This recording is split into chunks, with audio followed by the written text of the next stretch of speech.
रऊफ मुझे बताइएगा, जिस तरह की परफॉर्मेंस साउथ अफ्रीका की रही उसकी तो हम सब तारीफ कर ही रहे हैं, दाद दे ही रहे हैं, लेकिन ये हिंदुस्तान को क्या हो गया? अपने घर में इतना मसला कैसे हो रहा है?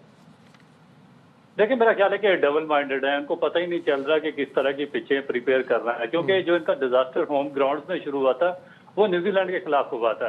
इन्होंने पहले टेस्ट में थोड़ा सा उस पर मॉइस्चर रह गया था और उसके बाद जो न्यूजीलैंड के फास्ट बॉलर्स थे लास्ट ईयर, उन्होंने उनको आउट क्लास कर दिया था। और उसके बाद फिर पटेल ने और जो दूसरे बॉलर थे उन्होंने उनको स्पिन पिचेस पर भी डोमिनेट किया था और वहां पे इनको व्हाइट वॉश हुआ था।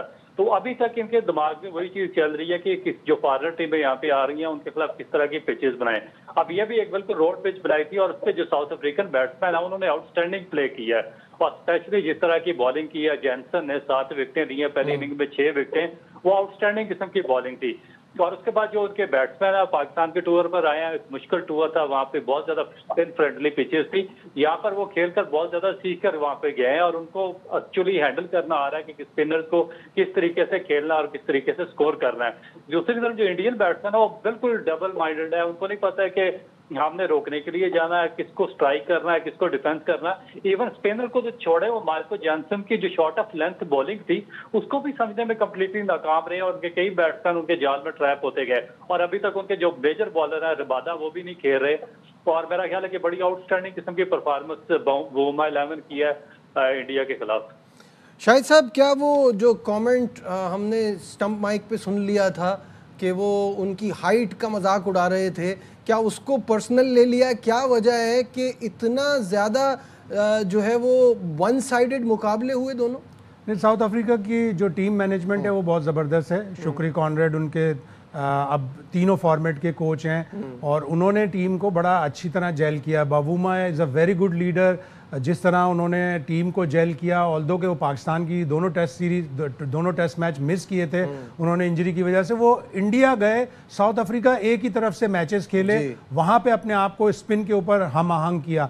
और जब टीम में नेगेटिव अप्रोच के साथ जाती हैं कि पिच को आप करें, 9 लगातार मैच इंडिया ने 2023 के ओडीआई वर्ल्ड कप में जीते, फाइनल में वो इस पीछे लग गए, नहीं हमें ऐसी पिच चाहिए, हमें वैसी पिच चाहिए। जब वो पिच मिली उनको तो उनके बैट्समैन भी उस पर नाकाम हो गए। इसी तरह पहले टेस्ट मैच में कि जी 2-3 दिन में खत्म कर दें टेस्ट मैच, लेकिन टॉस तो आपके हाथ में नहीं होता ना जब आप, और अगर आप टॉस हारते हैं, पाकिस्तान ने भी पिछले साल इंग्लैंड के खिलाफ यही हिकमत अमली इख्तियार की थी, लेकिन पिंडी टेस्ट में पाकिस्तान टॉस हारा, उसके बावजूद पाकिस्तान टेस्ट मैच जीता, इसलिए कि पाकिस्तान ने पहली इनिंग्स में अच्छी बैटिंग की थी।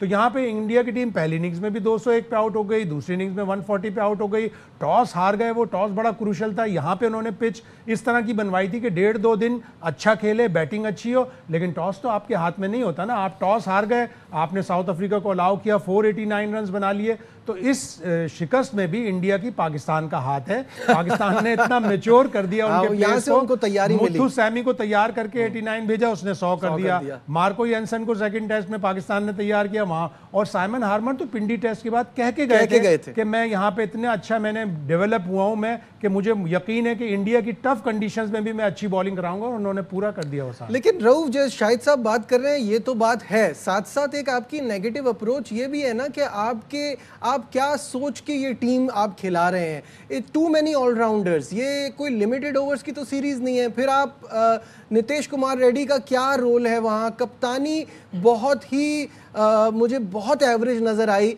पंत की, क्योंकि ऐसा लग रहा था he was just going through the flow, कोई अग्रेशन नहीं थी, मतलब फील्ड भी लूज थी, कुछ extra ordinary out of the box think नहीं कर रहे थे। क्या कहेंगे? देखिए, मेरा ख्याल है कि काफी ये सीजन है, उनको सीखना चाहिए, क्योंकि बड़ा अर्सा इन्होंने उनके साथ क्रिकेट खेली है, विराट कोहली के साथ, रोहित शर्मा के साथ, और बहुत ही क्लेवर कैप्टन रहे हैं रोहित, स्पेशली जो कोहली थे। तो उनसे, मगर ये क्योंकि इनका माइंडसेट कैप्टनसी वाला नहीं था और इनको अचानक ये बाहर देना पड़ा शुभमन गिल के बाद, तो इसलिए फिर एक डिजास्टर का शिकार है, एक मोमेंटम नहीं बन रहा। दूसरा, आपने बिल्कुल ठीक बात की है कि टेस्ट क्रिकेट स्पेशलाइज्ड जो प्लेयर है उनकी गेम है। अगर आप स्पेशलिस्ट बैट्समैन है तो आप खेलें, अगर स्पेशलिस्ट बॉलर है तो आप खेलें, फिर आप परफॉर्म करेंगे। अगर आपको दोनों 50-50 हैं तो फिर आप टेस्ट क्रिकेट में ना तो आपसे मार्को जॉनसन की शॉर्ट ऑफ लेंथ बॉलिंग खेली जाएगी और ना ही आपसी हार्बर की स्पिन बॉलिंग खेली जाएगी, और ये पाकिस्तान के लिए भी एक बहुत बड़ा लेसन है। और जो थर्ड चीज बहुत ज्यादा इंपॉर्टेंट है कि जब आपके दिमाग में ये पिचेस वगैरह की बातें चली जाती हैं तो फिर आप इस बमर से निकल नहीं सकते हैं। तो आप देखें कि पाकिस्तान भी इसी में ट्रैप है, इंडिया की क्रिकेट भी अब इसी में फंसती चली जा रही है। दूसरी तरफ अगर आप जो टॉप क्रिकेट बोर्ड है, ऑस्ट्रेलिया है, साउथ अफ्रीका या न्यूजीलैंड, इंग्लैंड है, उनकी आप अगर पिचेस की बिहेवियर देखें तो वो 50-50 साल से एक ही। हमें पता है कि पर्थ की पिच ने क्या बिहेव करना, मेलबर्न में क्या होगा, सिडनी में किस तरह बिहेव होगा, और जो इंग्लैंड की पिचेस है डिफरेंट, वो किस तरीके से बिहेव करेंगी। तो जब हम डिपेंडेंट हो जाते हैं इन चीजों पे, वेदर के, एटमॉस्फेयर के, पिचेस के, ग्राउंड के, तो फिर हमें धूल चाटनी पड़ती है अपने होम ग्राउंड में और सही है, ग्राउंड के ठीक है। सामने।